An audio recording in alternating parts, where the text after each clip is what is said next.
Chers collègues, au fil des siècles, les personnes vivant dans les territoires non autonomes et occupés de par le monde ont été victimes d'exploitation et d'oppression.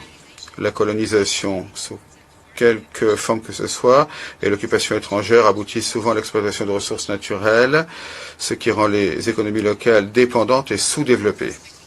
Le respect des droits des personnes se trouve dans ces situations conformément aux règles internationales, ce qui motive nos solidarités avec eux dans les enceintes internationales.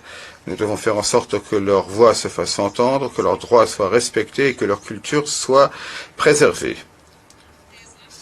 La République islamique d'Iran est solidaire des peuples dont les vies ont été systématiquement détruites par les pratiques impérialistes, coloniales, suprémacistes et néocoloniales, telles que le pillage des ressources naturelles. Nous estimons que leurs droits doivent être protégés afin de préserver leur culture et leurs ressources pour les générations futures. Dans ce contexte, la République islamique d'Iran réaffirme la responsabilité de l'ONU face au peuple du Sahara occidental et leurs droits inaliénables tels que le prévoit leur résolution pertinente. Ma pays appelle à un engagement sérieux responsable en faveur de négociations sous l'égide de l'ONU de bonne foi et sans conditions préalables.